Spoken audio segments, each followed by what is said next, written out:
What is up, everybody? I haven't made a Bergman video in a while, and so here we are. Hopefully the audio is going to be good today. It's very windy out. It don't really look that windy right now, but I mean, it's kind of, we got a storm not super far away, so I'm trying to beat the rain, and I'm also doing something a little different with my microphone, so hopefully all is well with that.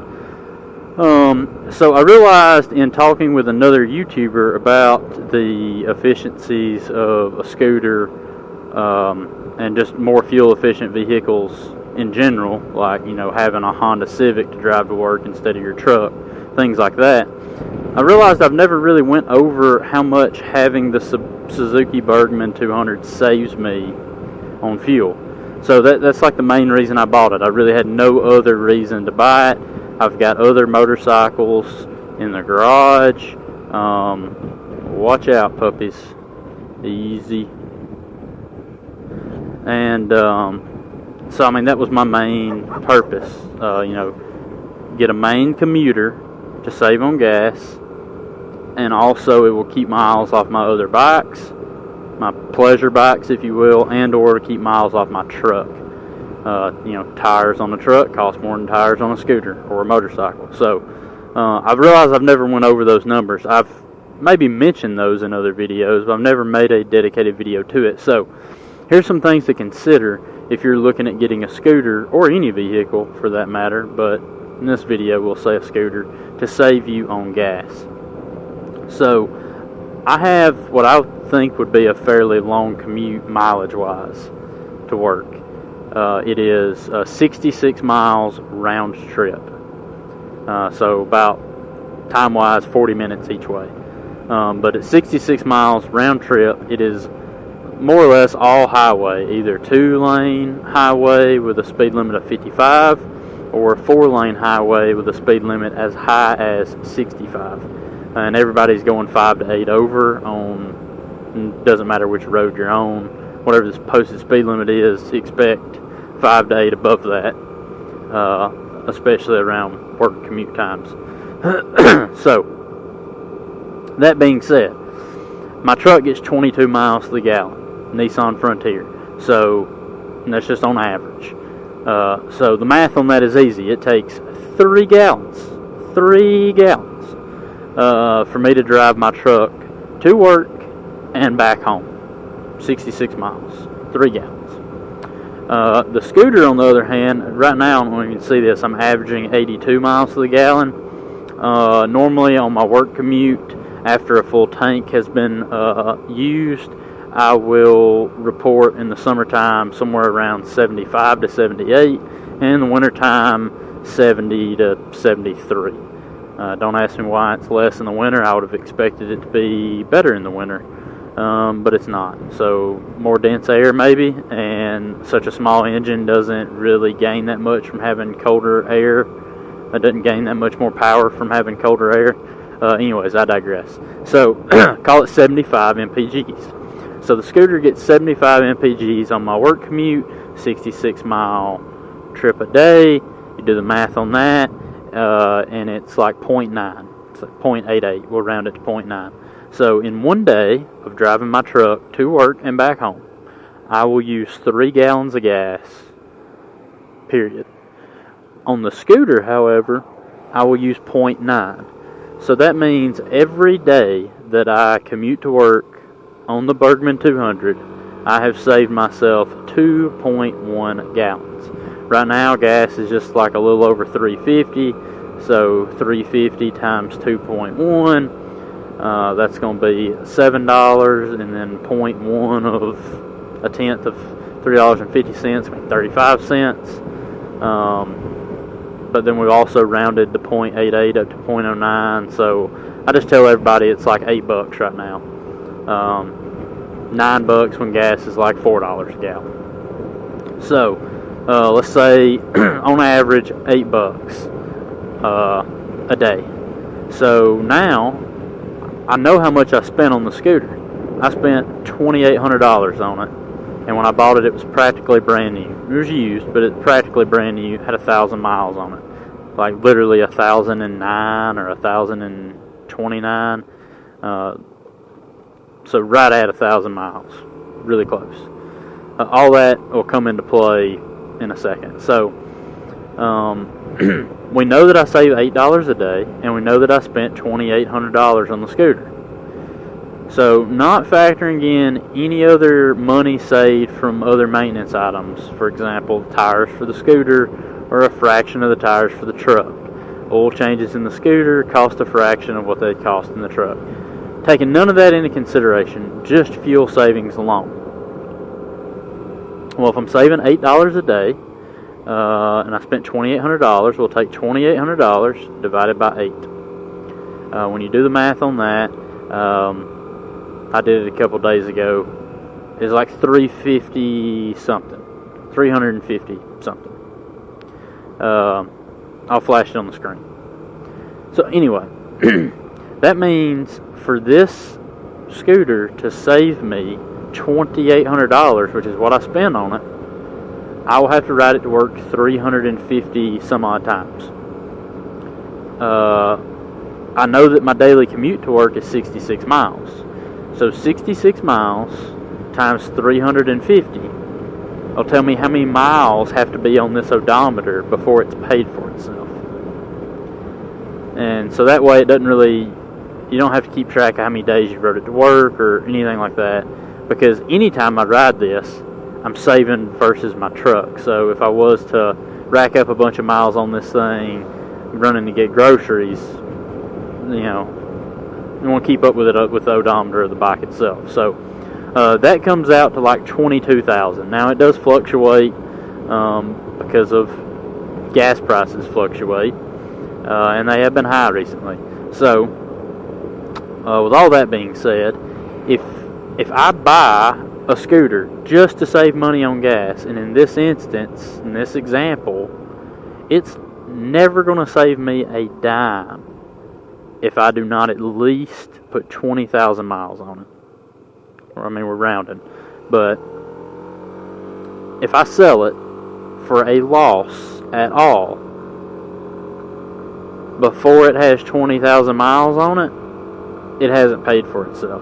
If I had spent $5,000 on this scooter, brand new, which is the MSRP, it would have to last 40. Well, I wouldn't have got it for MSRP likely. I'd have probably had to pay closer to like $6,000 out the door. So 2,800 is almost half of 6. So yeah, it just have to last double. Now I'm not saying it's not capable of lasting 40,000 miles. I'm just doing the math for you. I feel like a lot of people don't fully do the math. They maybe do enough of it to convince themselves that, like, yeah, it's going to save a lot of money. I feel like people don't fully go through with it. Now, I'm not saying you shouldn't have another vehicle to save money on gas with. And I'm not saying that you can't have a Honda Civic to do that. I'm saying you need to kind of be realistic with yourself about how much it's going to potentially save you versus how long you have to keep it. And also, maybe that's not your only reason for having it. You know, I said this, the only other reason I would have the Bergman other than saving money on gas is to keep miles off my other vehicles. So if you've got a $75,000 Alpine Edition Silverado, you don't want it racking up all your miles back and forth to work and just wearing it out and, you know, depreciating it even more with high mileage and wear. So if you're going to spend $80,000 on a truck and it's going to bother you that you're going to ruin it very quickly because you have a daily work commute that racks up a lot of miles, then that, you know, maybe that's the reason you buy the $5,000 Honda Civic or the Suzuki Bergman 200 or a Honda PCX 150. For those of you that don't have such a long commute, you know, live more in an urban area, well, it's not all bad news for you. You might be thinking, well, I mean, I only do 10 miles a day round trip, so a scooter's never going to pay for itself in that scenario. Well, that's not true, because if you don't have to get on a 65 mile per hour highway to get to work like I do, then you can downsize. You can get a Zuma 125, a PCX 150. get something that's going to be a lot more fuel efficient. I know the PCX 150, I've seen people record 120 miles to the gallon on it. Unfortunately for me, it's not fast enough for my commute. It'll do 65 flat out. I'm not sure about the new PCX 160. They may have done some tweaking to get better performance out of it, even though the displacement's virtually the same. I'm not sure. But for example, with the PCX 150, I've seen people getting 120 out of it. So if you can live with a top speed of 65 miles an hour, then now you're getting 120 miles to the gallon versus 22 in your pickup truck or whatever you get in your other vehicle. So even though you only go 10 miles a day or something, you might be surprised at how quickly it would pay for itself. Especially if you're buying it used and getting it a lot cheaper and things like that. If you're very urban, you may be able to get away with something even smaller.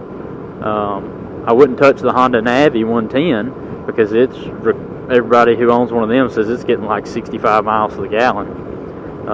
They can't even go, and it don't even have a 1 gallon tank, so it's not reporting good mileage at all. But a Honda Elite 110, a Zuma 125, which a Zuma 125 has about the same top speed. It's like 62 from what I've seen without any mods, so about the same top speed as the PCX 150. I think the PCX 150 is just going to be more comfortable at that speed, larger wheels, things like that. But if you're very urban area or you've got very slow roads back and forth to work, then you could definitely probably get away with something even smaller. 50cc Zuma or Honda Metropolitan or Honda Ruckus or something like that. So it could definitely pay for itself. And just because it doesn't pay for itself doesn't mean you shouldn't look at getting one. You just got to be honest about why you're getting it.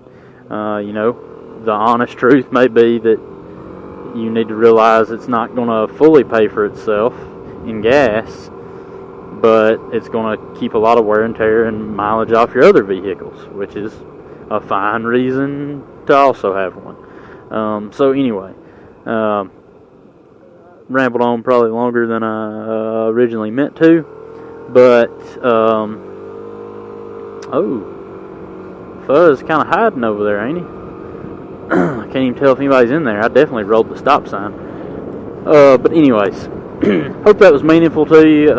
Like I said, I feel like a lot of people just assume they're going to be saving a ton of money on gas when they go out and buy a gas-saving vehicle, and if you don't do the math on it, if you don't work the numbers, there's a chance you don't ever save a dime, depending on how long that vehicle lasts you, or if you're one to constantly sell and buy and sell and buy and swap, then